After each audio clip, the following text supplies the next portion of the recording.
La première partie vient de s'achever, on va passer à la seconde et on va accueillir un invité prestigieux. Vous m'avez un petit peu mangé votre affaire en l'annonçant durant votre discours, mais c'est vrai qu'on ne s'attend pas forcément à trouver à ces assises des services Xavier Belin, le président de la FNSEA, qu'on va demander de venir nous rejoindre et vous pouvez l'applaudir également. Christian Nibourel, pourquoi avoir accueilli Xavier Belin ? Pour une raison simple, j'ai dit tout à l'heure que nous avions besoin de tous les secteurs productifs, l'agriculture en est un, et je crois que Xavier a un discours ou une vision en tout cas qui lui permet de voir l'évolution de l'agriculture en incluant ou en se servant, en s'appuyant sur les services. Je crois que c'est ça l'idée, et c'est de démontrer qu'effectivement les services aujourd'hui sont à la disposition, pas à la disposition, permettent de faire évoluer l'ensemble du secteur productif en adjonction, ce que je disais tout à l'heure, du service à un produit, du service à un service. Voilà, donc ça me paraît simple dans la démonstration de dire prenons l'agriculture, et Xavier Belin a accepté de venir. On va voir si c'est aussi simple. Xavier Belin, premier agriculteur de France, on peut aussi vous présenter comme ça. Vous venez d'entendre, et je vous voyais très attentivement ce que vient de dire le président Nibourel. Qu'est-ce que vous en pensez de ce changement d'air dont il nous parlait ? Bonjour et merci de votre invitation. Alors ça peut paraître un peu iconoclaste d'inviter un paysan pour une telle séance, mais... N'en faites pas trop non plus. Non, mais ça ne va pas forcément de soi non plus. Bon, non. Peut-être deux choses. D'abord, revenir sur la structure de l'emploi dans notre secteur agricole et agroalimentaire. Il y a une première mutation qui nous a en gros amené aux années 70, où on a perdu beaucoup d'emplois dans la production. Depuis 70, l'emploi s'est stabilisé. Alors, il s'est stabilisé dans deux directions. D'abord, au niveau de la production agricole. Quand je dis la production, c'est à la fois le secteur agricole et agroalimentaire. En gros, enfin surtout agricole d'ailleurs, les emplois se sont stabilisés. Simplement, ils se sont déplacés. Il y a moins de chefs d'exploitation. Il y a beaucoup plus d'emplois salariés dans l'agriculture. Deuxième mutation importante, c'est que les emplois se sont déplacés. Et ils se sont notamment déplacés, c'est ce que j'expliquais récemment à Christian Nibourel, vers justement les services associés à la production. Et je crois que ce qui est tout à fait nouveau, c'est ce qu'il faut bien comprendre. En gros, c'est un secteur aujourd'hui qui pèse pour 14 à 15% des emplois en France. On estime qu'il y a 3 500 000 emplois temps plein, équivalent temps plein dans l'agriculture, l'agroalimentaire, l'agrofourniture et les services directement rattachés. Mais ce qui est nouveau, c'est qu'on a eu un transfert assez important de la production vers justement les services.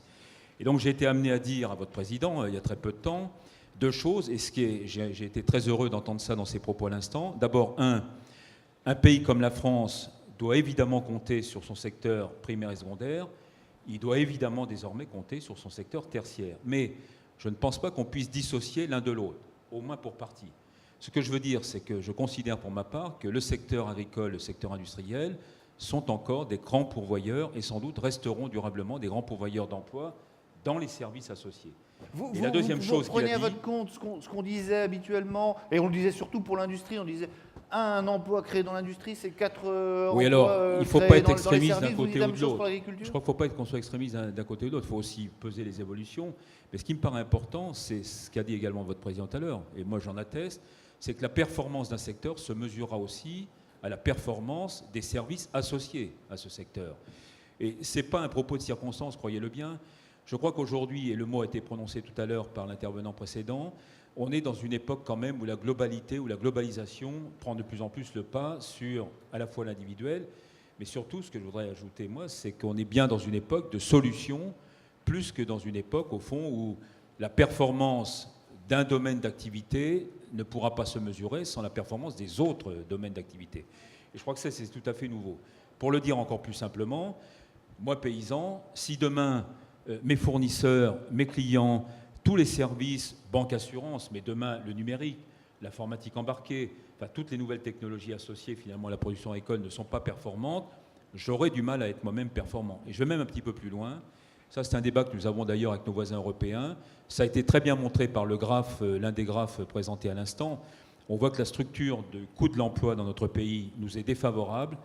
Moi, j'ai la faiblesse de penser que justement, par les services, par les technologies, par tout ce qui va amener une valeur ajoutée au fond à une production basique, la production agricole reste une production et une activité basique, c'est par ce biais-là probablement que la France pourra reconquérir les points de compétitivité qui nous manquent aujourd'hui. Xavier Belin, vous êtes un fin politique, vous vous dites, je vais aux assises des services, je vais leur passer la main dans le dos, les caresser dans le sens du poil. Non, pas du tout, parce que, non, je crois qu'on n'est pas là pour ça. On est là pour faire gagner notre pays, on est là pour faire gagner notre économie. Simplement, je suis parfois un peu critique lorsque j'entends, d'ailleurs dans les deux sens, que la France reste un pays agricole industriel en niant les services. De même que je suis critique quand on prétend que la France pourrait se passer d'un secteur primaire et secondaire et en jouant uniquement, en mettant la focale uniquement sur les services. Je crois que l'un et l'autre peuvent vraiment s'interconnecter de plus en plus. Je ne dis pas interagir, je dis s'interconnecter volontairement, parce que je vois arriver, moi, demain, une nouvelle révolution, et elle est en marche. Et sachez que les agriculteurs, parmi les secteurs, sont parmi les plus connectés aujourd'hui, parce que les services dont ils ont besoin, justement, transitent de plus en plus par des voies informatiques, évidemment Internet, mais d'autres formes également. On réfléchit en ce moment à la mise sur pied d'une plateforme Big Data pour les agriculteurs, une plateforme qui va permettre d'avoir accès à un certain nombre de données, mais non pas individualisées. On a cité le cas de John Deere tout à l'heure, qu'on connaît très bien et on travaille avec eux. On ne voudrait pas en France tomber dans un système trop privatisé, entre guillemets. On préférerait avoir, au fond, une plateforme plutôt collégiale de services numériques, justement, permettant, par des clés d'accès aux agriculteurs, aux coopératives, aux industriels, d'avoir accès à cette banque de données, à cette plateforme numérique, et ainsi performer, évidemment, chacun dans son domaine. Bon, alors, ils boivent du petit lait dans la salle, c'est entendu, mais peut-être plus globalement, d'ailleurs, Xavier Belin, est-ce que vous avez l'impression que ce pays, ses autorités, quelles qu'elles soient, ont pris véritablement la mesure de cette nouvelle économie des services? Alors ça, c'est un peu plus difficile, parce que, en tout cas appliqué à mon secteur, à notre secteur agricole agroalimentaire, je ne suis pas sûr qu'on ait encore pris le virage. Je pense même parfois qu'il y a beaucoup de résistance, parce que quand on évoque par exemple des questions de traçabilité, des questions de qualité, des questions de rapport à son alimentation, on a plutôt une tendance en France à nous ramener 30 ans en arrière, considérant que c'était bien mieux avant. Moi, je prétends au contraire que c'est parce que nous serons très innovants, nous serons évidemment très associés au programme de recherche et d'innovation, que nous pourrons répondre à plusieurs enjeux. Un enjeu économique évident, un enjeu évidemment en matière de qualité alimentaire, un enjeu environnemental qui est de plus en plus fondamental, et notamment à travers cette question du réchauffement climatique, un enjeu social et territorial. Là aussi, enfin, j'entendais votre président tout à l'heure dire on va vers des sociétés de plus en plus urbanisées. Oui, sans doute, mais je crois qu'il faut aussi regarder comment, justement, par les services, on peut aussi rééquilibrer peut-être des secteurs ruraux. Je vais donner un exemple, si vous avez encore 3 secondes. Mais je vous en prie. On parle beaucoup, évidemment, de la fibre optique dans notre pays, et notamment de la capacité pour les départements et les régions de s'équiper ou d'équiper les territoires avec, évidemment, du très haut débit. Ne rêvons pas, on n'aura pas du très haut débit partout. Mais là aussi, ne soyons pas binaires. Ou bien on fait du très haut débit pour une partie de la population, ou on fait du très haut débit pour, au fond, des centres, ou bien sûr des centres urbains, ou des centres d'intérêt économique ou de services pour lesquels il y a des gros besoins et des tuyaux importants à installer. Mais on peut aussi faire du haut débit, peut-être pas du très haut, mais du haut débit, par d'autres formes. J'ai signé moi-même une convention avec Orange il y a un peu plus d'1 an, puisqu'on expérimente en ce moment un système satellitaire qui va amener du 20-25 mégas par voie satellitaire à des exploitations les plus reculées. Alors je ne veux pas citer de département ou de région en particulier, mais on voit à peu près où ça peut aller pour permettre justement à ces agriculteurs, à ces commerçants, à ces artisans d'être aussi demain des agriculteurs, des commerçants, des artisans connectés aux services les plus usuels dans leur propre profession. Eh bien, on a dit l'essentiel. Peut-être. Merci beaucoup en tout cas, merci à Xavier Belin. Applaudissements pour Xavier Belin. Vous allez rejoindre la salle. Merci, c'est important d'avoir le premier agriculteur de France aussi à ces assises des services. On va maintenant passer à notre première table ronde. On va parler emploi et évolution des modes de travail. Je vais appeler Christophe Catoir, Viviane Chen-Ribeiro, Saïd Amouche, Hubert Mongon à venir me rejoindre à cette tribune. Et pour leur laisser le temps de monter et de s'installer, je vais vous proposer de regarder ces quelques images qui devraient, si ce n'est déjà fait, vous convaincre que notre économie a, comment dire, quelque peu changé. Regardez. La structure économique change, ça veut dire qu'on a des entreprises qui disparaissent, d'autres qui se créent, on a des secteurs qui sont en difficulté, d'autres secteurs qui sont en pleine explosion.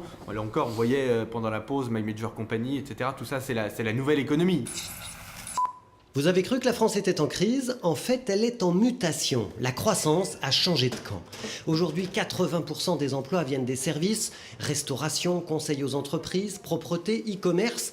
Certains métiers disparaissent, mais d'autres se créent, avec des exigences professionnelles qui montent en gamme. Les métiers des services, des petits boulots, pas vraiment. Nous avons plus de 300 assistantes de vie chez Amélis Groupe Sodexo, avec une exigence en termes de savoir-être extrêmement élevé et naturellement avec un niveau de formation et de qualification qui est extrêmement attendu dans le secteur des services à la personne et en particulier lorsqu'on s'occupe de personnes âgées, dépendantes et fragiles. Toutes les assistantes de vie doivent avoir un niveau de qualification de niveau 5. Sans cette qualification, vous ne pouvez pas vous occuper d'une personne fragile. Le boom des services gagne aussi le secteur de la garde d'enfants et des services à la personne, de la France à la Chine qui veut créer 38 millions d'emplois dans le secteur. Des métiers de proximité indispensables avec l'allongement de la durée de la vie. Mais peut-on vraiment concilier qualité de service pour le client et qualité d'emploi pour le salarié ?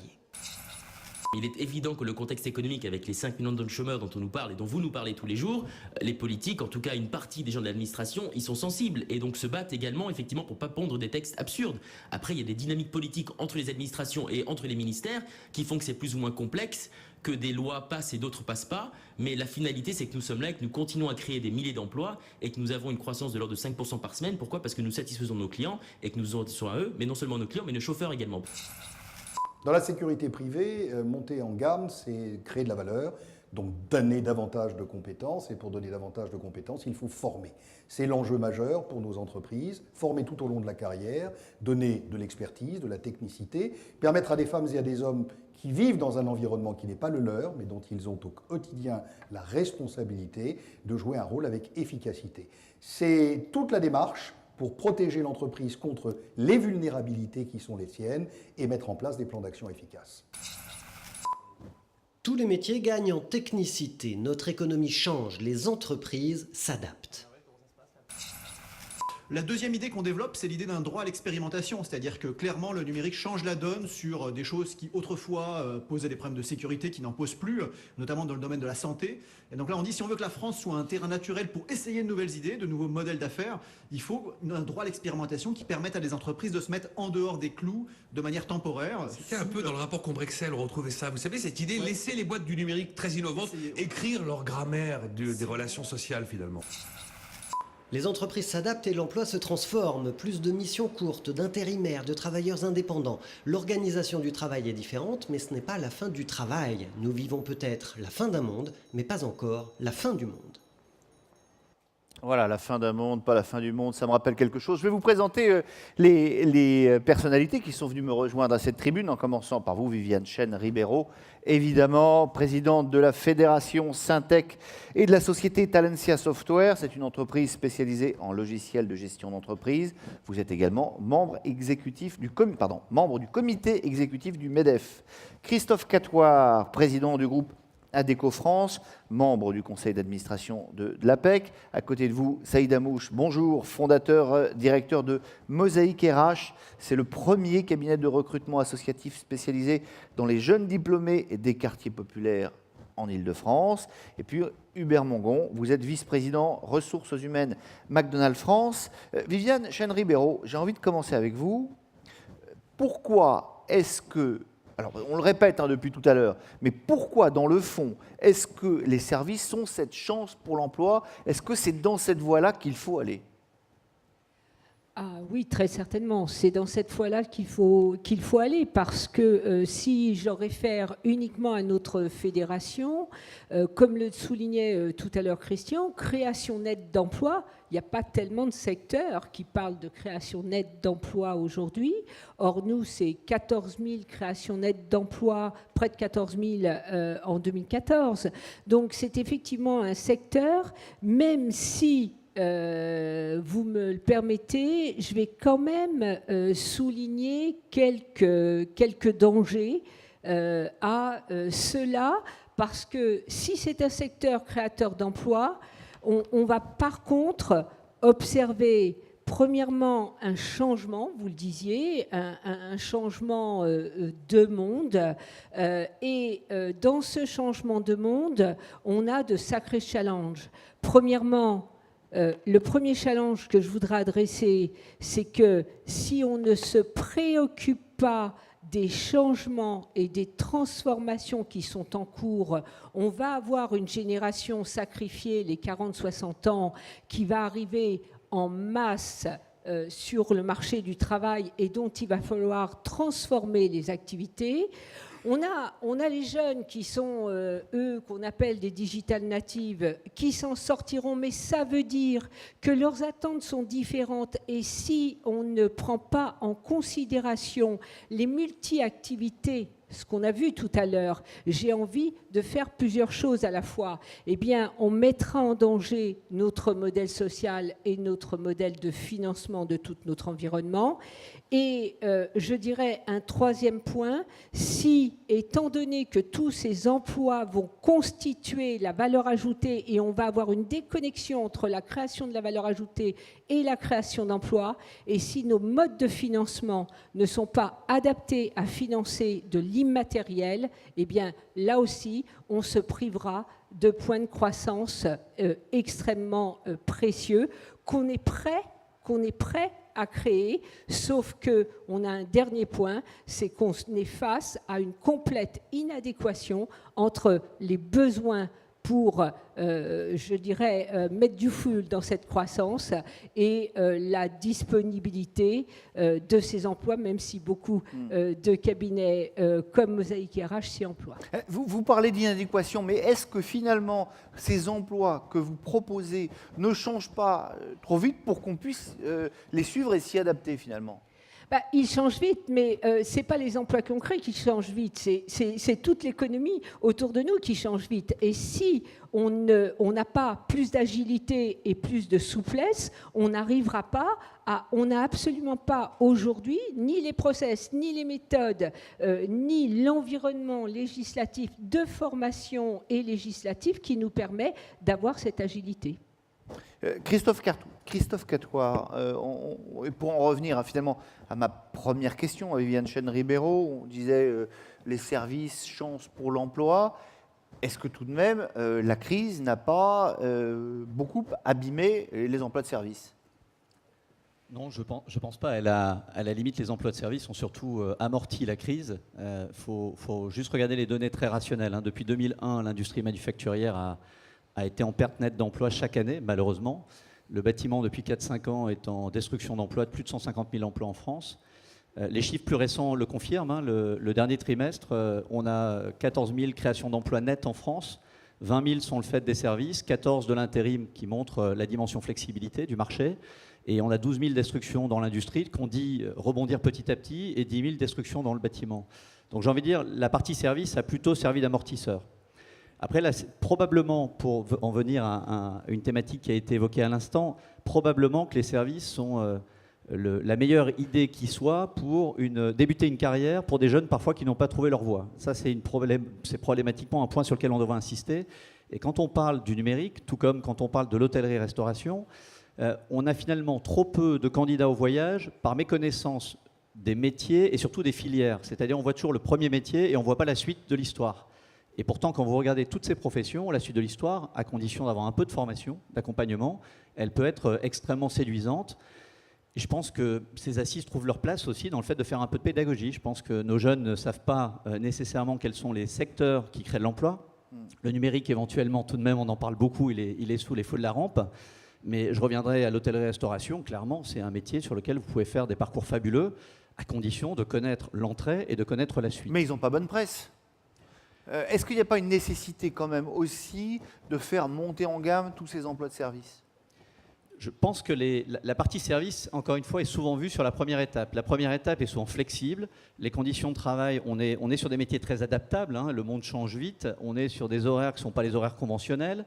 Maintenant, quand je vois l'étude que l'on a vue tout à l'heure, la porosité entre la sphère personnelle, professionnelle, elle est pas nécessairement tabou pour ces jeunes. Aujourd'hui, travailler un week-end quand on peut avoir une partie de sa semaine disponible, ça choque personne. Il faut juste en prendre conscience. Les textes de loi commencent à s'adapter. C'est un peu long. J'espère qu'il ne faudra pas plusieurs décennies pour faire évoluer ces choses-là. Donc, je pense que la presse qu'il faut avoir, c'est plus de témoignages, plus de mise en avant et peut-être un bon équilibre. Je pense qu'en ce moment, on parle beaucoup de la réindustrialisation de la France et à la limite, on ne parle que de ça. c'est clair que ça peut être une thématique emploi. Je pense que la thématique de quelles sont les sphères qui mériteraient d'avoir un petit coup de boost. Digital numérique, forcément, on a beaucoup de geeks parmi nos enfants qui probablement y mais trouveraient... ça, pardon, mais c'est la tarte à la crème. C'est pas une tarte à la crème. Non. Est-ce que je peux me permettre juste pour casser l'idée de la tarte à la crème? De toute façon, même si je vous le permets pas, vous le ferez quand même. Mais je le ferai, exactement. Je pense qu'aujourd'hui, on a eu trop tendance, parfois, sur les métiers de l'IT et du numérique, à recruter des Bac plus 5, sincèrement. Est-ce qu'on a besoin de Bac plus 5 pour faire du développement, des codes et du développement? Moi, je pense que quelqu'un qui a l'amour du métier, si vous le tutorez, vous l'accompagnez, vous trouvez des jeunes qui n'ont pas de qualification, ils n'en ont pas, il faut leur en apporter une, ça c'est la garantie employabilité sur la durée, mais sincèrement, c'est des initiatives qui mériteraient d'être beaucoup plus développées. Alors elles commencent à se développer, c'est la bonne nouvelle, je pense que l'école du numérique qui a été instaurée devrait aider à ça, mais sincèrement, c'est un sujet majeur, évitons de penser qu'il faille un Bac plus 5 pour faire du numérique, par exemple.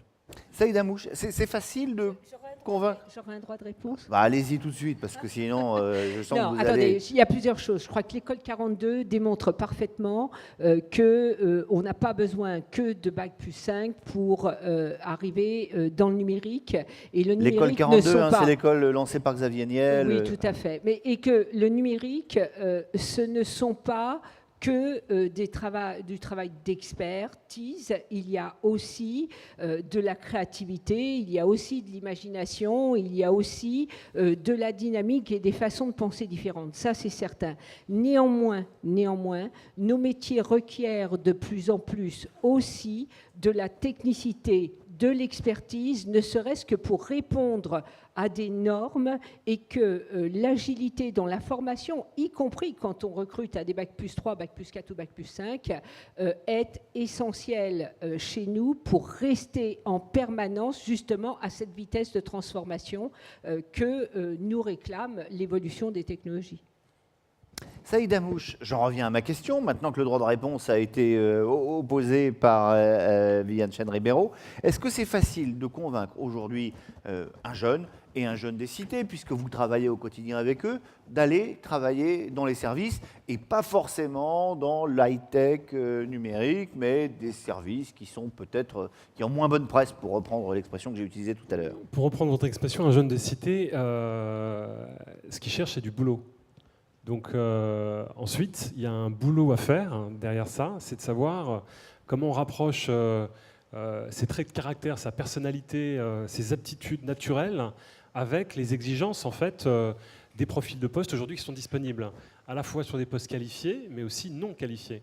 Et donc je pense que le plus compliqué et la manière dont il faut incarner en fait tout ce qui vient de dire, c'est de partir sur des exemples très concrets et l'illustrer avec des réalités, des parcours de vie.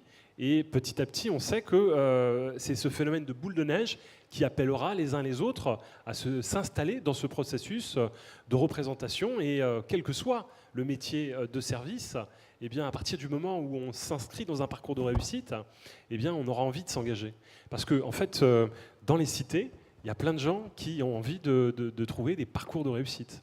Il faut les construire avec eux aussi. Bon, mais ça veut dire qu'un jeune est prêt à faire n'importe quel boulot? Ça veut dire qu'un jeune, à un moment donné, il se pose la question de comment je fais pour survivre. Et ça, c'est une vraie question. Ouais. Et l'exemple de McDonald's... J'allais vous le dire. Il est prêt à aller, jusque chez McDonald's. Et oui, bien sûr. Je suis volontairement caricatural, vous l'aurez compris. N'en rajoutez pas, on va en reparler tout de suite. Moi, je voulais juste témoigner. En fait, j'ai vu de nombreux jeunes qui ont quitté le système éducatif sans diplôme. Et grâce à ce métier qui est en fait la restauration rapide, on leur a permis d'apprendre les tâches les plus ingrates au démarrage, c'est-à-dire faire des frites. Et petit à petit, eh bien, il y a tout un parcours à partir du moment où on souhaite réussir, à partir du moment où on se donne les moyens. Et il y a un parcours d'émancipation qui est réel. Et ça existe.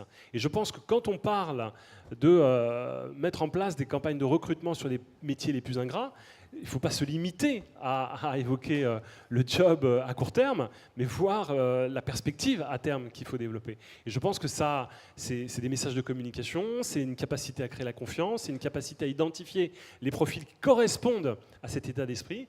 Et évidemment, ça nécessite de prendre des risques, ça nécessite de ne pas aller trop vite non plus pour pouvoir imaginer des solutions nouvelles. Et vous évoquiez l'école 42. L'école 42, c'est le prototype d'un travail qui a été investi par l'Epitech et une structure associative qui s'appelle Zubdeco. Et ces 3 promotions qu'on a appelées la Web Academy et qui ont été mises en place. On a vu à un moment donné que ce modèle pouvait être généralisé. Et puis, les responsables pédagogiques de l'école 42 ont créé cette fameuse école. Voilà, c'est pas plus compliqué. Hubert Mongon, vous avez vu, je suis particulièrement méchant, je ne vous donne même pas encore la parole, que déjà je vous balance une peau de banane, mais c'est vrai, McDonald's, et vous êtes vice-président ressources humaines, vous êtes un des gros employeurs, vous embauchez chaque année combien de personnes ? Alors, on embauche actuellement 40 000 personnes pour faire face à nos besoins, je dirais, de renouvellement de nos équipes, et surtout, et plus important par rapport à la création nette d'emplois dont on parlait tout à l'heure, dû à l'ouverture de nos nouveaux restaurants, une quarantaine chaque année, on arrive à embaucher entre 1500 et 2000 nouveaux emplois, enfin nouvelles personnes, ce qui est tout à fait chaque énorme. année, Vous arrivez et ceci depuis des années. Vous arrivez facilement... Je voudrais réagir sur pas mal de choses après, mais je vous laisse... Ouais, vous arrivez facilement à trouver des candidats ? Alors, on a environ 400 000 candidatures spontanées par an, ce qui est un chiffre qui, au-delà des crises et des événements conjoncturels, est un chiffre qui est à peu près constant chaque année. 400 000 candidats. Donc on n'a pas de difficulté notable, quel que soit, là je vous donne des chiffres nationaux, on n'a pas de difficulté notable à pouvoir trouver les profils dont on a besoin. En revanche, et contrairement aux idées reçues, on a un cahier des charges qui est assez précis quant aux profils que l'on cherche à recruter. Et on retrouve là les problématiques qu'on est en train de partager aujourd'hui autour de c'est quoi les qualifications pour évoluer dans les métiers de service. Nous, on a fait des choix assez simples il y a déjà plusieurs années, presque 50 ans maintenant, plus de 30 ans en France, c'est de poser plusieurs principes. On a la chance d'avoir un peu plus de 1400 restaurants en France. On a la chance d'être partout, c'est-à-dire qu'on est en zone rurale, on est dans les quartiers, dans les petites villes, dans les moyennes villes, dans les grandes villes. Et on a posé comme principe 2 choses. Un, nos recrutements sont toujours locaux, c'est-à-dire qu'on embauche des profils identiques à nos clients, et c'est très important. Et la deuxième chose, c'est qu'on a posé comme principe, là aussi auquel on tient énormément, que le diplôme n'est pas un élément déterminant au moment du recrutement. Je le redis, le diplôme n'est pas un élément déterminant, c'est-à-dire qu'il compte, pas de démagogie. En revanche, et au pays où la France, le diplôme a une place absolument exceptionnelle, on fait le choix d'aller chercher au-delà. C'est-à-dire on va aller chercher effectivement une rigueur, on va aller chercher des qualités personnelles, on va aller chercher une personnalité, et on essaye à travers des méthodes qui nous sont tout à fait pour nous efficaces, comme les méthodes de recrutement par simulation, proposées par Pôle emploi, on essaye à travers un certain nombre de tests, de simulations, de pouvoir détecter les qualités dont on a besoin. Et les qualités dont on a besoin pour longtemps, puisque plus de 90% de nos contrats sont des CDI. Et vous gardez combien de temps en moyenne? Ça veut dire, je vais vous répondre, ça veut dire que dans le temps, et je termine juste là-dessus, on est là pour engager effectivement une relation durable. C'est la raison pour laquelle effectivement on propose des CDI, avec derrière évidemment un investissement important. Parce que quand je vous ai dit que le diplôme n'est pas un élément déterminant, ça veut dire que de fait l'entreprise prend une responsabilité énorme en matière de qualité de l'intégration et de qualité de formation.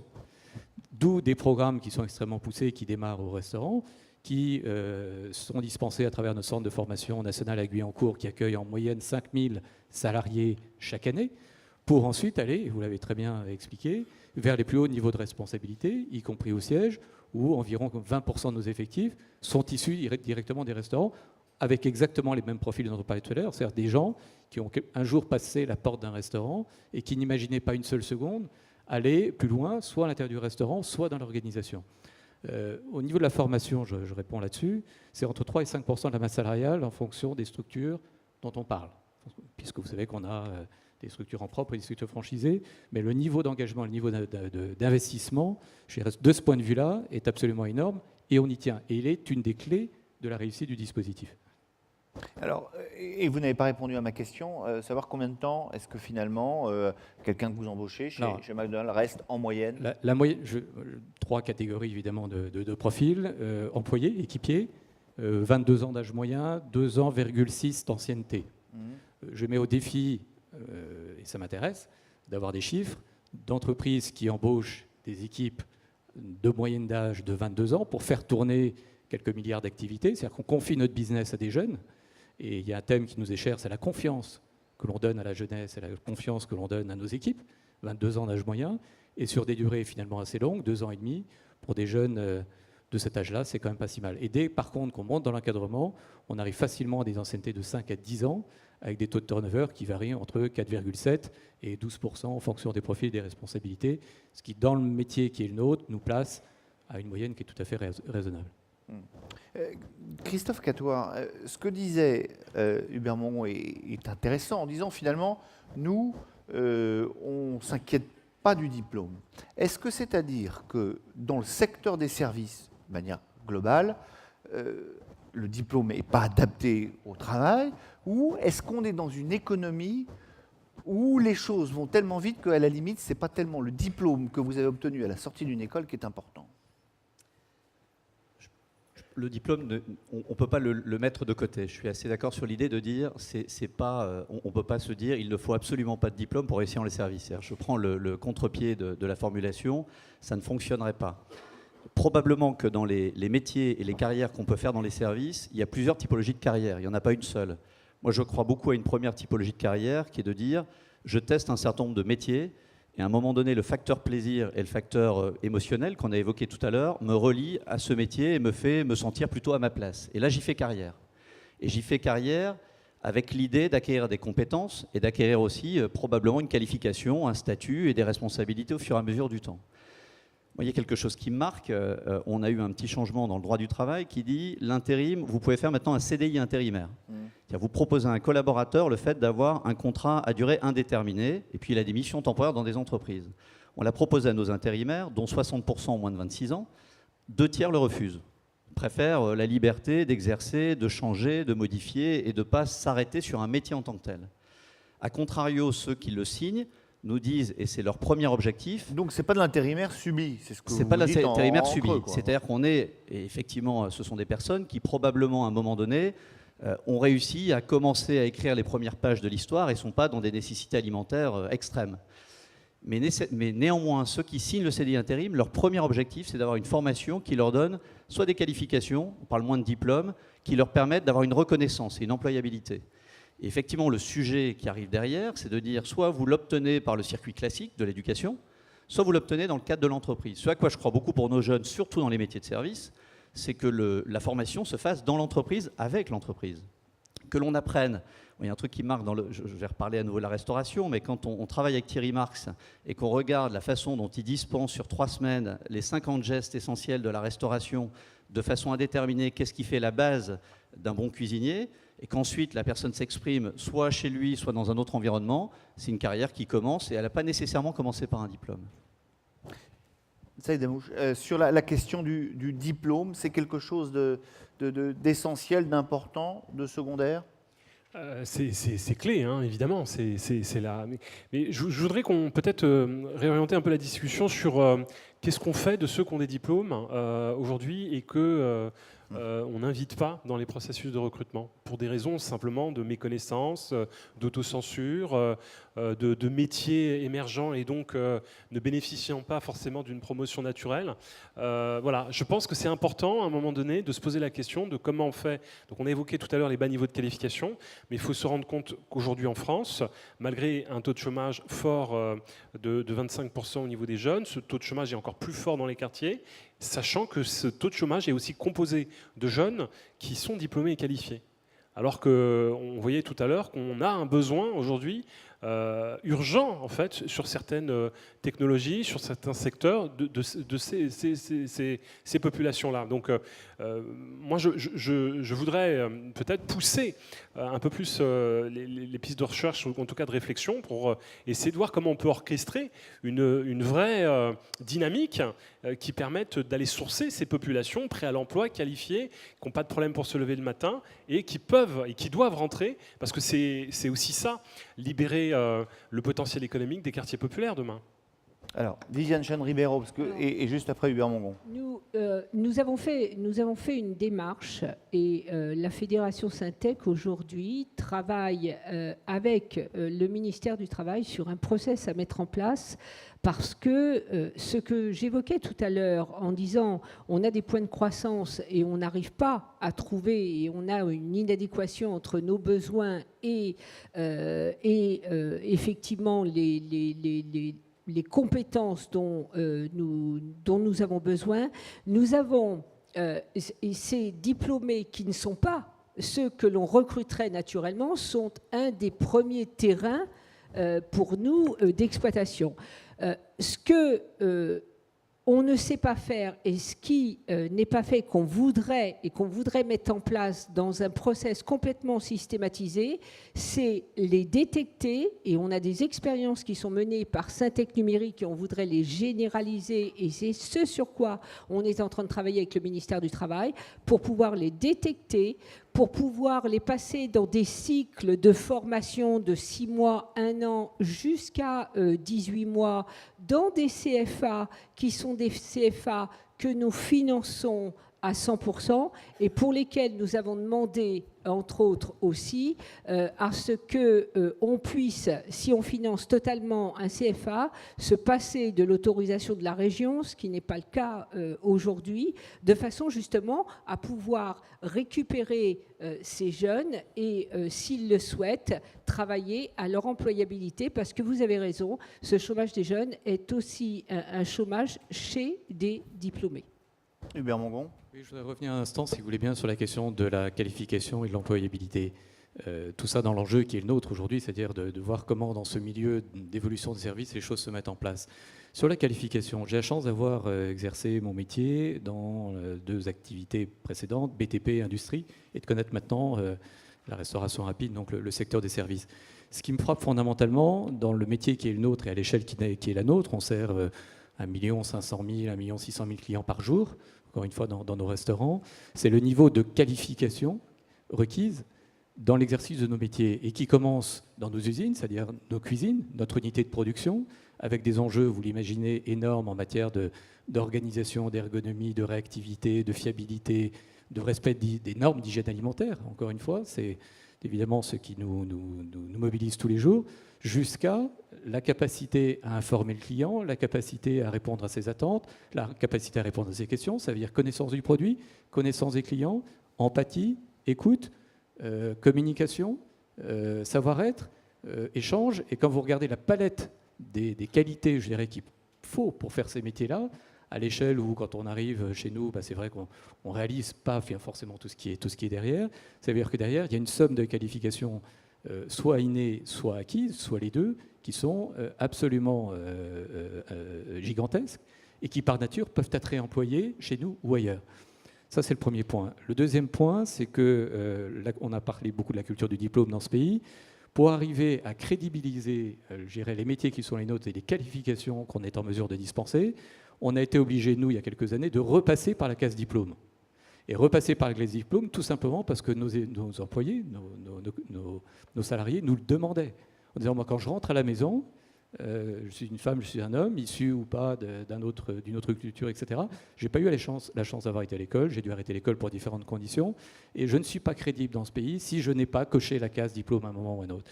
Et c'est vrai que le dispositif de VAE, validation des acquis de l'expérience, c'est la loi de 2002, nous a permis de rentrer, j'ai envie de dire avec gourmandise, pardonnez-moi l'image, dans un dispositif qui permet, moyennant un peu de préparation et un travail d'accompagnement, d'aller décrocher des diplômes importants, puisqu'on parle d'un bachelor, +3, dispensé par une école de commerce pour nos directeurs de restaurants, un diplôme de BTS, qui est la voie royale du diplôme en France. Demandez à vos enfants et aux parents l'image qu'a le BTS en France, donc un BTS, et le CAP, qui est la dernière image fondamentale de la professionnalisation qu'on est en mesure aujourd'hui de proposer à nos employés.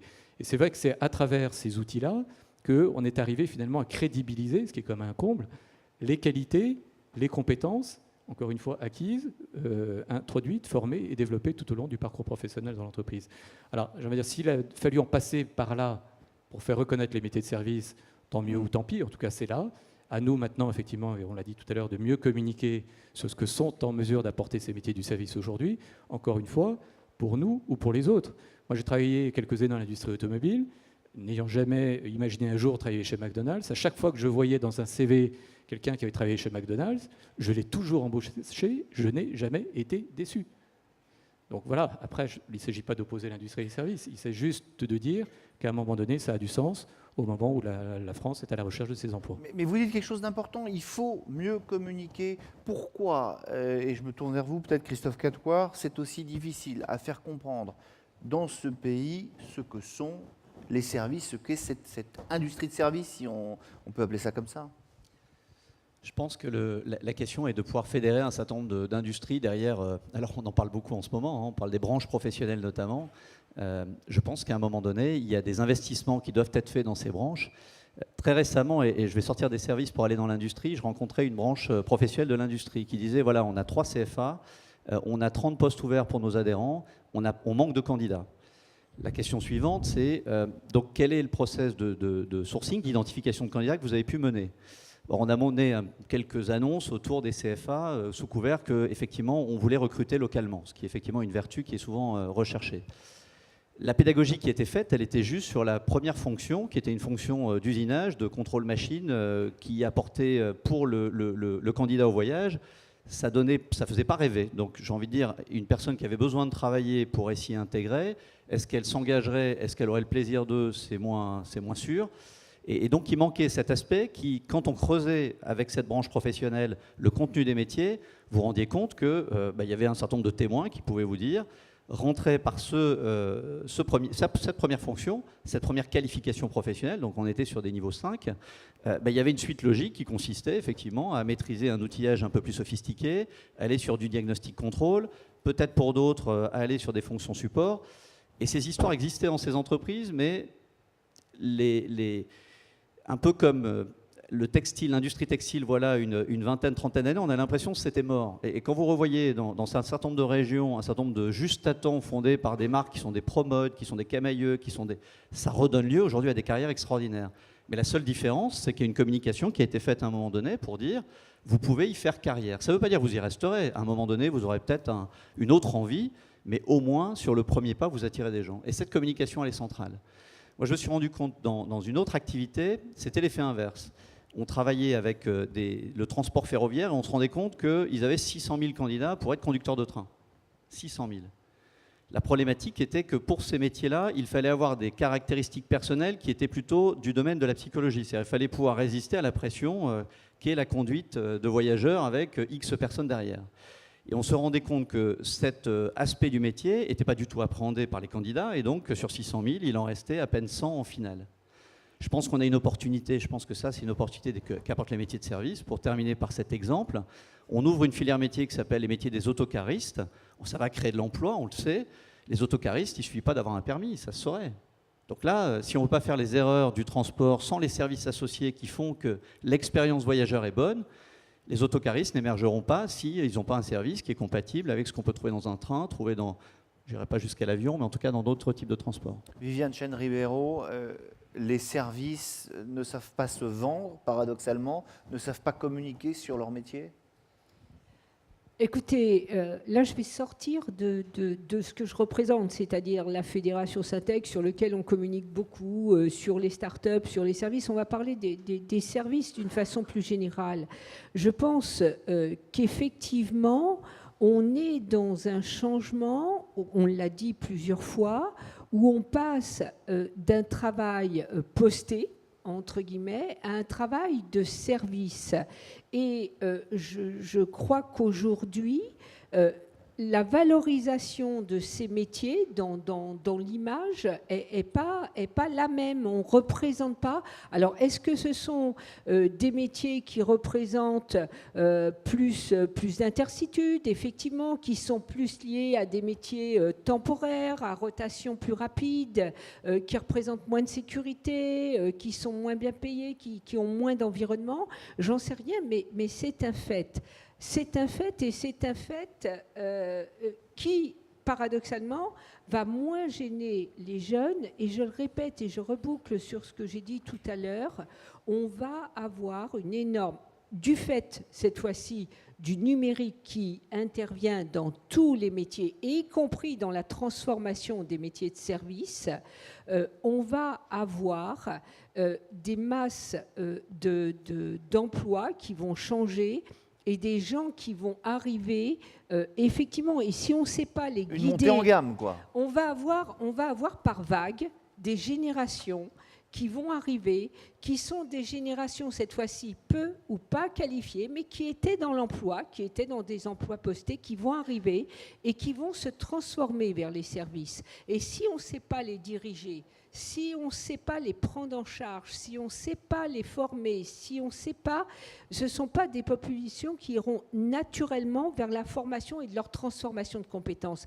Et là, je pense qu'on a tous un rôle à jouer parce que oui, les services vont créer de l'emploi, mais encore faut-il qu'on arrive à dégager les voies pour que les autoroutes vers ces emplois soient signalisées et soient connues. Et ça, c'est un vrai sujet. Alors, Hubert Mongon, vous vouliez rajouter quelque chose? Et Saïd Amouche, derrière? Oui, sur la question du dégagement des voies, il y a quelque chose qui a été évoqué par Christian Dibourel tout à l'heure qui me paraît fondamental, c'est la question de la multi-activité. Ça rejoint complètement le thème que vous évoquez à l'instant, qui est un sujet qui est maltraité, tous les sens du terme, en France, par notre classe politique, tout en se confondu, puisque finalement, de par l'évolution des attentes, de par l'évolution des mal prévu légalement d'ailleurs aussi, hein, et de par l'évolution des attentes des clients, on a la malchance dans ce pays de considérer qu'un véritable emploi, c'est un emploi à temps complet. Une fois qu'on aura réussi à débroussailler, se séparer de cette idée ou de cet a priori qui consiste à dire finalement tu n'exerces un métier qu'à temps partiel, donc par définition le métier que tu exerces n'est pas un vrai métier, au sens très français du terme, je pense qu'on continuera à faire du surplace. Donc la question fondamentale, c'est comment aujourd'hui le législateur, nous-mêmes, chacun peut prendre ses responsabilités pour faire avancer un débat en France qui est celui de la multi-activité, qui veut dire protection sociale, attention, qui veut dire financement de la protection sociale, qui veut dire organisation du temps de travail, organisation du temps de congé, organisation de la rémunération, organisation de la protection sociale au sens large, un certain nombre de sujets qui aujourd'hui sont finalement assez vierges et sur lesquels finalement on a beaucoup d'a priori. Et c'est un sujet sur lequel nous on essaye de travailler depuis des années. S'il y a vraiment un thème sur lequel aujourd'hui on doit avancer pour essayer de trouver une solution, puisqu'on est là pour trouver à la fois des solutions et répondre à des besoins aujourd'hui qui sont ceux du consommateur, qui sont ceux de nos jeunes en particulier, ou de nos moins jeunes, c'est peut-être allons un peu plus dans cette voie-là. En tout cas, ça me paraît fondamental. Saïd Amouche. Oui, nous on aime bien au sein de Mosaïque RH partir des opportunités. C'est-à-dire que c'est quoi les emplois non pourvus, c'est quoi les créations de postes dans le prochain timing. Et nous, on a l'intime conviction aujourd'hui, depuis 7-8 ans qu'on travaille sur ces activités-là, que l'enjeu, c'est de mettre le pied à l'étrier. Une fois qu'on a mis le pied à l'étrier, eh bien, on fait émerger des exemples de réussite, on fait émerger des modèles, on fait émerger des gens qui vont incarner la possibilité de réussir. Et je pense que ça, c'est une clé qui permettra aujourd'hui de favoriser la rencontre entre ces secteurs qui ont des opportunités et ces territoires moins favorisés qui ont des viviers de candidats de qualité. Eh bien, on va justement parler des services et de l'emploi comme ascenseur social. Je vous propose juste de regarder ces quelques images, histoire que nous reprenions notre souffle.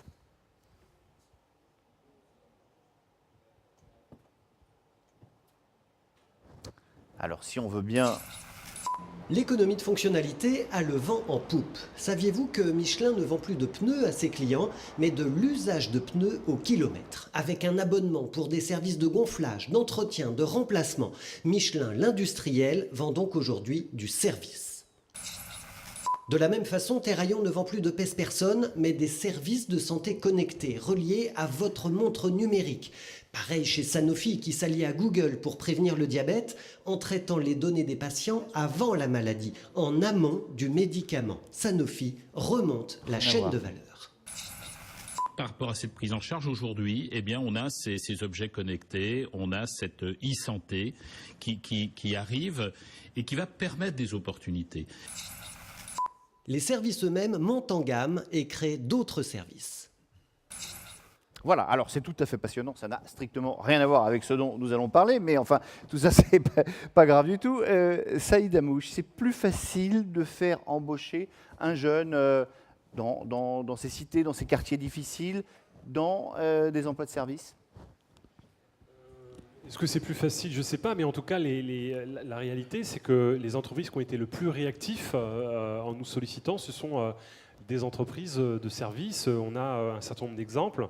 On a monté une super action avec la Fédération du Syntec il y a quelques années.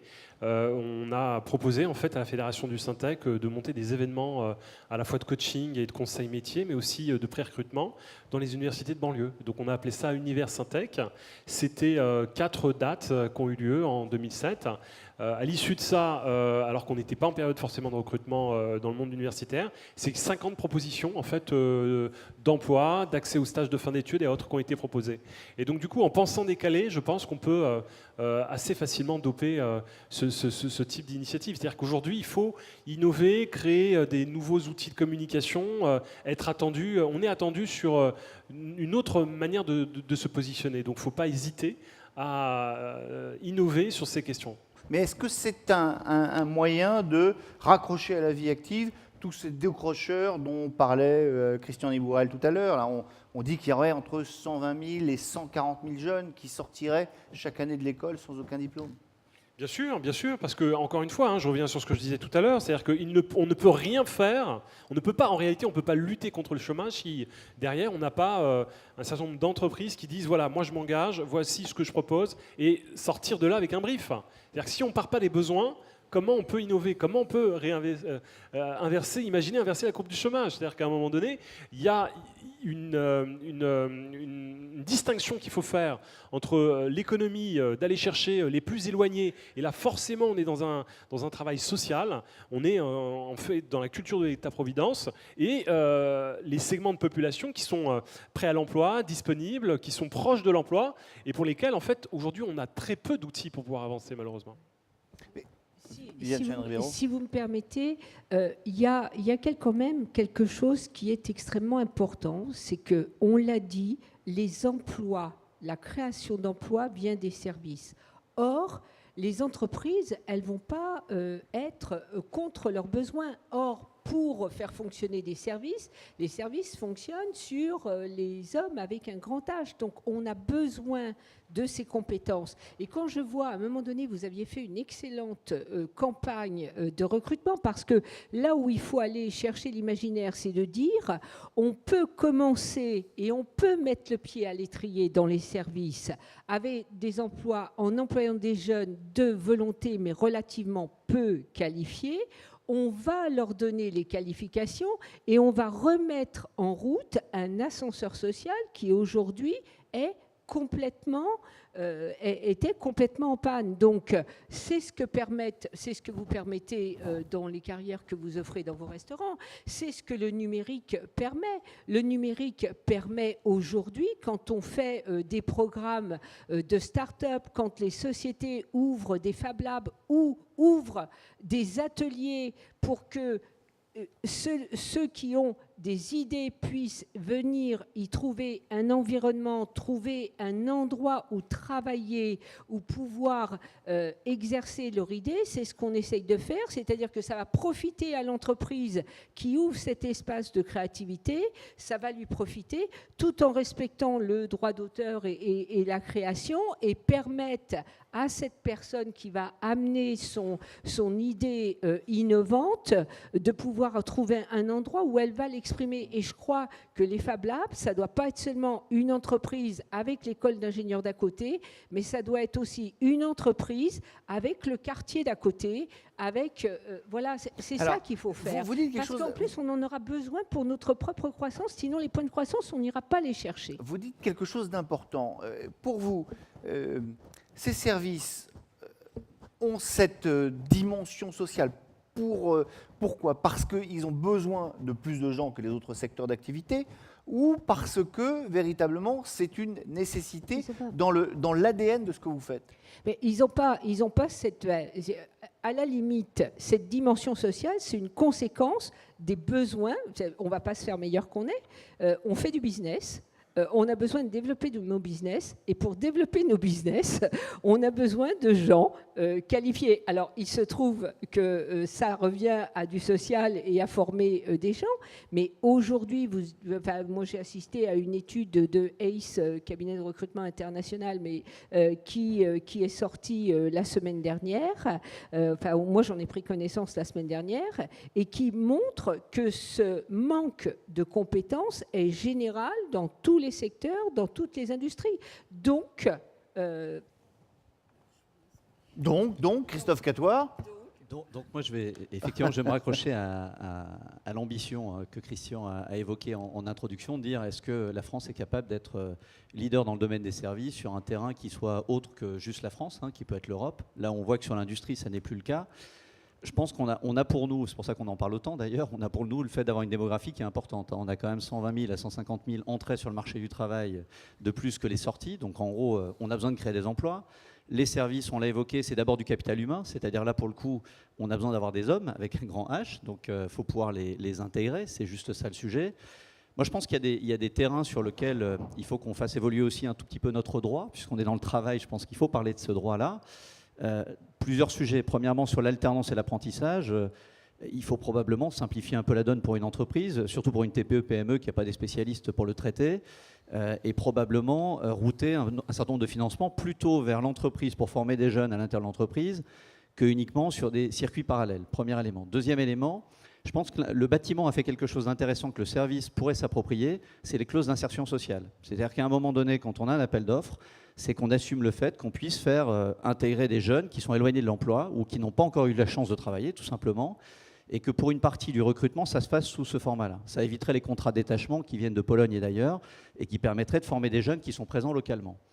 Le troisième élément, il faut de la flexibilité. Enfin, je pense que ça a été dit à nombreuses reprises dans les différents scénarios qu'on a vus tout à l'heure. On a un contrat de travail qui a besoin d'être souple. On a besoin d'encadrer un peu mieux ce que veulent les jeunes. Ils veulent plus de liberté, plus d'émotion. Tout à l'heure, on a eu un certain nombre plus de tribus et de groupes et de collectifs. Probablement faut-il aussi favoriser la partie auto-entrepreneur, 1 million de personnes en France. La partie freelance, on n'en parle pas beaucoup. 10% de la population aujourd'hui est en freelance. 30% aux États-Unis qui est revendiqué comme étant un pays de service. Est-ce qu'aujourd'hui, le droit français le facilite, le sécurise sur un plan d'accompagnement social? Non. Je pense qu'on a trop de poids sur on va dire le contrat fixe, le contrat CDI, et on n'a quasiment pas de couverture sur tout le reste de la population. Or, dans les services, je pense qu'on a besoin de CDI, mais pas seulement. On a besoin d'indépendants, on a besoin de freelance, on a besoin d'auto-entrepreneurs.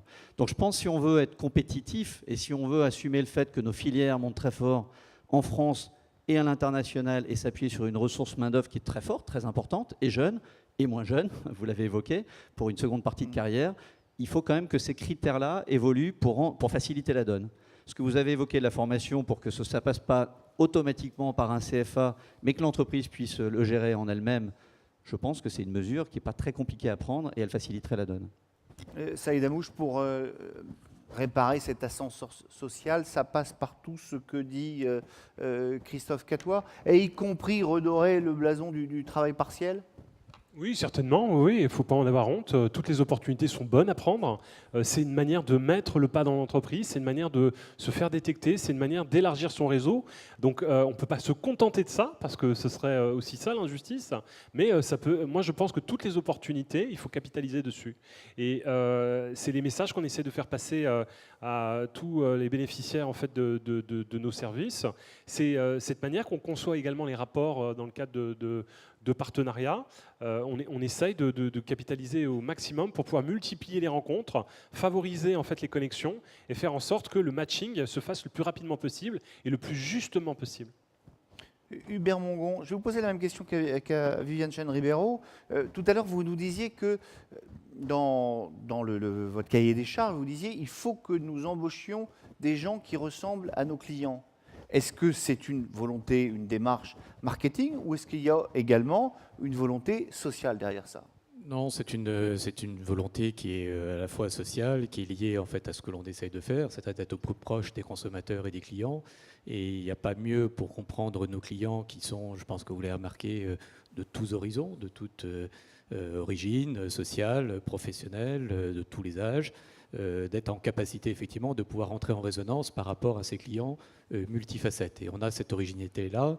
On a vocation à faire en sorte que nos restaurants soient des restaurants universels. Et donc, par nature, on ne pourrait pas imaginer une seule seconde que nos équipes, par définition, ne soient pas également des équipes à profil universel. Voilà. Donc, il y a une espèce de cohérence qui s'installe depuis des années et auquel on tient. C'est la raison pour laquelle, sur des enjeux liés à la diversité, je n'ai pas une ligne de mon plan de stratégie annuelle pour augmenter, faire varier, faire évoluer. Enfin, les choses se font de façon naturelle. Bien évidemment, on y veille. On fait très attention à ce que toutes les sensibilités soient bien représentées. Mais c'est quelque chose qui est complètement inhérent au fonctionnement de l'entreprise et auquel on tient et qu'on essaie d'entretenir tous les jours.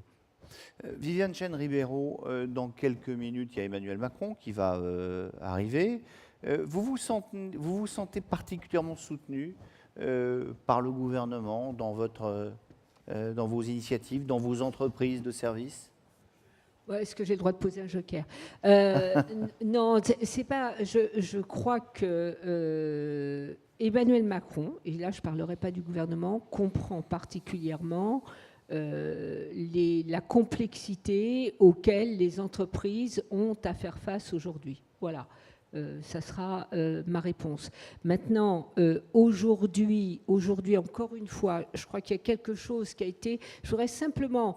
Tout le monde ici connaît la rigidité de notre droit du travail, de notre législation qui est française, mais avec des règles européennes qui viennent aussi par-dessus. Et je dis simplement, moi, si je suis aujourd'hui... diplômée ou pas, mais que le matin, j'ai une idée extrêmement innovante et j'y travaille pour créer ma start-up. L'après-midi, j'ai un contrat à mi-temps et j'ai un emploi de 4 heures par jour chez McDonald's. Je fais 2 heures d'Uber le soir et comme je couche chez mon copain ce soir, je loue mon appartement via Airbnb. Je fais comment, dans la législation actuelle, pour avoir une couverture sociale, pour pouvoir louer un appartement sans avoir une feuille de paye d'un CDI, comment je fais pour... Et c'est ça, aujourd'hui, ça va être une réalité. Comment les entreprises, comment on peut dire, moi, je travaille que 3 jours par semaine. Comment on peut dire, moi, j'ai envie, je serai tout aussi efficace si je travaille à distance et si je travaille à domicile. Et moi, j'ai des tas, j'ai 400 personnes dans l'entreprise que je dirige, j'en ai des tas qui travaillent à distance et à domicile. Je crois souvent, que les patrons n'aiment pas trop ça, quand même. Hein, mais... Oui, mais ce sont les bonnes questions qu'il faut se poser si on doit revoir notre législation, si on doit revoir la façon dont on finance notre couverture sociale, si on doit revoir la souplesse qui va être nécessaire, qui est nécessaire pour travailler dans les services et pour redonner de la dignité et de l'intégration, parce que la dignité, c'est quand même à la base le fait d'avoir un travail. Saïd Daouche, est-ce que vous estimez, je vais poser la question différemment, celle que je viens de poser à Viviane Chen-Ribeiro, est-ce que vous estimez que dans ce pays, finalement, on a sacrifié un petit peu la génération entrante au bénéfice de la génération déjà installée dans le travail? C'est compliqué de répondre à cette question. Ce que je sais, c'est que on ne peut pas continuer à travailler comme on a travaillé avec la génération entrante. On est obligé aujourd'hui de s'adapter par rapport à des secteurs qui sont en évolution, en transformation, en mutation. C'est-à-dire que si on prend les mêmes recettes que lorsqu'on s'est occupé des anciennes générations, forcément, à un moment donné, il y a des discordes. Et la question, pour revenir en fait à l'interrogation par rapport au service public, c'est aussi de dire comment on fait évoluer le service public. Est-ce que le service public aujourd'hui, la réalité, correspond à la demande sur des secteurs qui ont des nouveaux besoins, des secteurs qui émergent? Pourquoi il y a autant de carences? Pourquoi on fait appel à autant de créativité portée par la société civile? Pourquoi aujourd'hui on est obligé de monter des mouvements inter-entreprises pour pouvoir découvrir des nouvelles solutions? Où est la place de l'État en fait dans cette réflexion? Comment on réinvestit, comment on réalloue? Il ne s'agit pas de redégager les budgets, c'est pas le sujet. Le sujet, c'est de réinvestir les budgets qui sont déjà alloués. Comment on fait pour les rendre plus efficaces et ayant plus d'impact? Comment on cherche à déployer en fait et créer plus de fluidité entre des boîtes qui recrutent sur des secteurs dominants et des populations aujourd'hui qui sont en difficulté? Voilà. Je pense que ça, c'est une vraie question qu'il faut se reposer sérieusement. Hubert Mongon, oui. Vous êtes suffisamment aidé? Écoutez, la question ne se pose pas comme ça pour nous en tant que tel, puisqu'on a là-dessus une posture qui est un petit peu particulière. C'est-à-dire qu'on essaye depuis des années d'essayer de trouver des solutions par nos propres réflexions et nos moyens avant d'aller solliciter les aides du monde entier. Voilà. Donc ça, c'est une posture d'entreprise particulière. Moi, je rebondis simplement sur la question qui était plus générale de l'évolution de la législation, et je reviens une seconde sur la question du temps partiel. Il nous a été proposé une loi il n'y a pas très longtemps avec obligation de mettre en place des accords d'entreprise, ce qui était un peu compliqué puisque la loi avait à peu près tout décidé. On nous a demandé de négocier sur quelque chose qui avait déjà été tout décidé.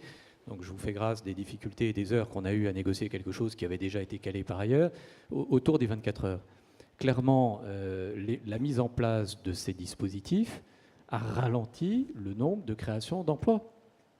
Je crois qu'il faut en avoir conscience, il faut le dire. Peut-être que ça ne va pas faire plaisir à nos amis législateurs, mais c'est une réalité économique qui fait qu'à un moment donné, dans des métiers comme les nôtres, mais il y en a beaucoup d'autres, où les Français ont plutôt l'habitude de manger à heure fixe, ce qui est le cas de ce pays, fait que par définition, lorsque vous rentrez chez nous le matin à 10h dans des restaurants un peu isolés, vous n'avez personne. Personne n'a envie de déjeuner à 10h le matin et personne n'a envie de dîner à 4h de l'après-midi. Donc, par définition, ça veut dire qu'on est obligé de mettre en place une organisation de temps de travail qui correspond juste, il ne faut pas l'oublier, à la demande de nos consommateurs. Une fois qu'on a posé ce principe et qu'on est au-delà de oui, mais de toute façon, un véritable emploi, c'est un emploi à temps complet, on peut commencer à travailler sur les vrais sujets. Et d'où la question que j'évoquais tout à l'heure, qui est de dire, à un moment donné, ce n'est pas la question de faire évoluer le temps partiel, c'est la question de comment régler la multi-activité dans le contexte qu'on est en train de partager ce matin, parce qu'il y a eu, et on l'a dit tout à l'heure, juste quelques paradigmes qui ont changé. Donc voilà, moi, le seul message que j'ai envie d'envoyer à nos amis politiques, c'est oui, le monde a changé, nos besoins ont changé. Ma question, c'est pas d'aller demander des subsides à l'État, c'est pas le genre de la maison. Ma question, c'est juste de nous dire, voilà, laissez-nous travailler dans un cadre qui nous permet d'une part de créer des emplois, d'autre part de pouvoir répondre à nos clients et donc par nature de nous développer dans les années qui viennent. Est-ce qu'il y a des questions dans la salle? Alors, en général, alors j'ai une main qui se lève là-bas. En général, c'est toujours la première question qui est difficile à poser. Voilà un micro. Bonjour, Thierry Delay, je suis président fondateur de MyConnecting, organisme de formation.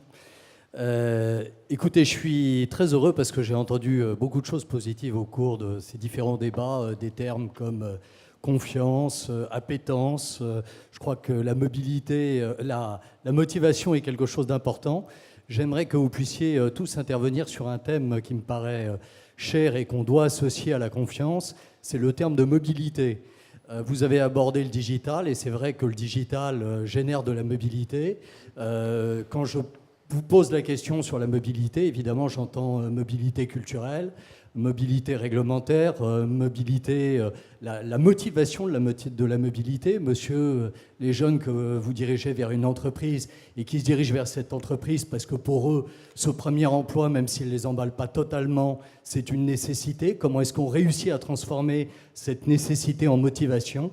Et je crois que lorsqu'on aura résolu le problème de la mobilité et de la motivation et l'associer les deux, on aura résolu une partie importante du problème.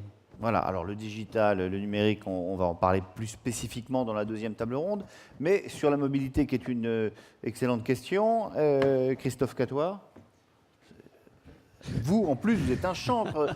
L'intérim, c'est la mobilité, par essence. C'est la mobilité et l'adaptation métier. Je parlerais d'ailleurs presque plus d'agilité dans ce cas-là, de capacité à s'adapter dans des environnements différents, dans des métiers différents, que de mobilité, même si on peut parler de mobilité professionnelle quelque part, par le cumul des expériences et par le cumul des formations qu'on obtient là-dedans. Après, il y a une autre forme de mobilité qui est la mobilité entre guillemets géographique. Mobilité géographique qui probablement peut trouver des réponses dans la partie digitale. Hein. Je pense notamment à la formation. Vous en êtes un des représentants. Quand on développe le virtual learning, c'est probablement une bonne façon d'avoir une formation qui est un peu mieux adaptée au contexte de personnes qui se trouvent souvent non pas sur un seul bassin d'emploi, mais sur nombreux bassins d'emploi. Ça ne fait pas tout. Je reviens à un item qui m'est cher, y compris dans un process de recrutement. Il y a un moment donné, il y a toujours une rencontre, il y a toujours une poignée de main, et le digital ne fera pas tout. Et après, il y a la mobilité des candidats. Sur un monde de l'emploi qui justifierait d'être très mobile, c'est quand même un écueil, disons-le. C'est-à-dire que la mobilité va croissant avec le niveau de diplôme. Là, pour le coup, je suis obligé de faire un parallèle avec le niveau de diplôme. Et malheureusement, les compétences ou les envies de travailler ne sont pas toujours là où les opportunités de travail se trouvent. Elles bougent rapidement. Et c'est sûr que cette mobilité devrait s'accélérer pour avoir une meilleure correspondance entre des personnes qui cherchent un job d'un côté et des opportunités qui se créent de l'autre. Donc il y a plusieurs formes de mobilité. La géographique m'inquiète peut-être un petit peu plus. La mobilité professionnelle ne m'inquiète pas, à condition de mettre des moyens et des ressources sur la formation. Et je reviendrai sur ce credo qui est de dire pour opérer les 400 000 emplois non pourvus, dont on en trouve beaucoup quand même dans nos métiers professions de service, il faut qu'il y ait une dimension de formation qui soit plus forte, qui soit locale, laissée à la main de l'entreprise. Idem sur les conditions de travail, le rapport Combrexel le disait, il vaut mieux avoir des conditions de travail négociées dans une entreprise localement que de voir un droit du travail qui régente tout, parce que malheureusement, il ne peut pas s'adapter à tous les contextes. Et le lien avec les services, c'est que dans les métiers de service, on trouve rarement des jobs avec 35 heures, un CDI, ça commence le lundi, il y a des travaux d'équipe. Ce n'est pas la réalité de la majeure partie de nos métiers. Donc il faut pouvoir une adaptation. Et la meilleure adaptation, c'est la négociation locale au sein de l'entreprise. Bon, voilà à quoi je crois. Et si je devais dire, est-ce qu'on est bien traité par le gouvernement, je pense que ce point-là, s'il évoluait, sincèrement, il ferait du bien. Après, il faut trouver les conditions du dialogue social dans une entreprise, mais j'ai envie de dire que ça, c'est notre responsabilité que de les traiter. Hubert Mongon.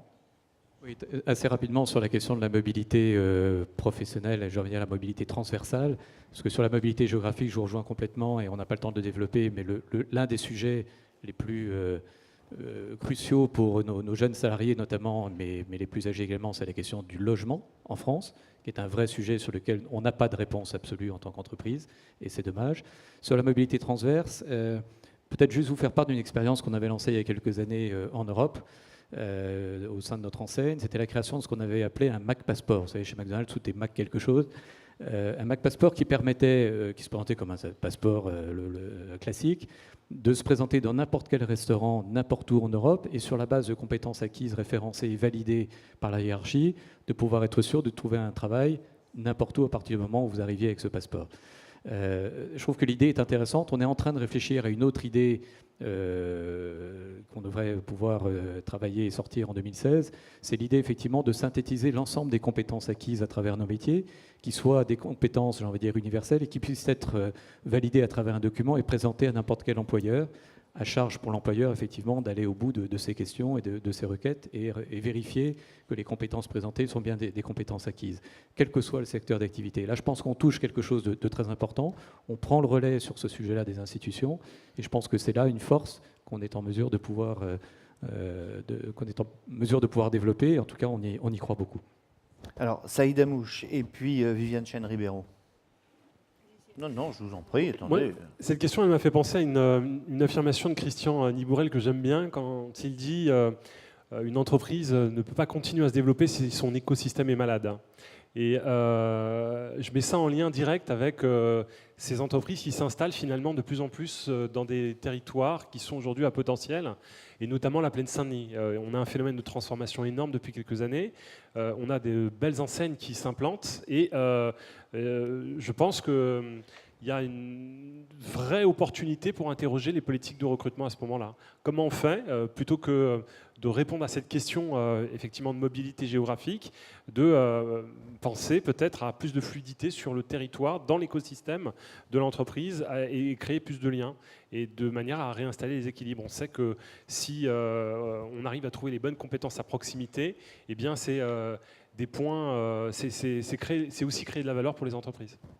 Viviane Chen-Ribeiro. Alors oui, c'est vrai, les bonnes compétences à proximité, la preuve, moi j'ai entendu il y a peu de temps une interview du Bon Coin qui disait mettre en relation des gens dans un rayon de 15 km. Ça veut dire qu'ils étaient arrivés à pourvoir 200 000 emplois en mettant des gens en relation dans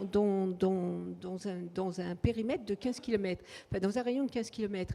Ce qui veut dire, je vous rejoins complètement, que le problème du logement, c'est-à-dire que la mobilité géographique, il n'y a pas que l'emploi, il y a beaucoup de choses qui font que les gens, de par notre culture, notre façon d'être, notre façon de vivre, ne bougent pas. Ensuite, la mobilité... C'est assez français, quoi, ça. Je ne sais pas si c'est que français. Non, mais enfin, c'est assez français. Ensuite, la mobilité, il y a aussi effectivement le niveau de formation. Ce que je veux dire, c'est que si on n'est pas capable d'offrir des dynamiques de croissance, des rémunérations intéressantes aussi à nos diplômés, c'est aussi un problème de mobilité, parce qu'eux, ils n'en ont pas de problème de mobilité. Hein. C'est-à-dire que nous, dans le numérique, alors qu'on a un salaire à 4 500 € en moyenne dans nos entreprises, quand on a des jeunes qui ont, eux, des salaires à 70 000 ou 90 000 $ s'ils traversent l'Atlantique, ils ne vont pas hésiter à traverser l'Atlantique. Et ça, c'est un sujet sur nos diplômés. La mobilité, c'est aussi l'emploi entre parenthèses, d'autres populations, et je vais arriver à celle des femmes, où si on n'a pas une souplesse dans l'emploi, le fait de pouvoir travailler à partir de son domicile, ou pas de ne pas se faire 3 heures de transport, ou de pouvoir sortir à 5h30 pour pouvoir aller chercher les enfants, et de se reconnecter après, c'est-à-dire que les 11 heures de déconnexion la nuit, le soir, c'est un petit peu compliqué, parce que finalement, ça ne facilite pas, je reviens sur les 24 heures, ça ne facilite pas l'emploi des femmes qui veulent rester dans l'emploi, mais qui en même temps ont, par exemple, à reprendre. Donc la mobilité, ça recouvre beaucoup de choses. Et encore une fois, la rigidité et le fait de mettre des règles dans tous les coins nous fait bouger dans une pièce où on a du mal à trouver les portes de sortie. Ce que vous nous dites finalement, c'est que cette explosion des services dans notre société, elle doit absolument s'accompagner d'une mutation de l'ensemble de la société, de ses règles, et de ses us et coutumes aussi. Et puis d'un petit peu de liberté. Et d'un petit peu de liberté. Et ce sera le mot de la fin de cette table ronde. Tonnerre d'applaudissements pour nos 4 participants qui vont rejoindre la salle.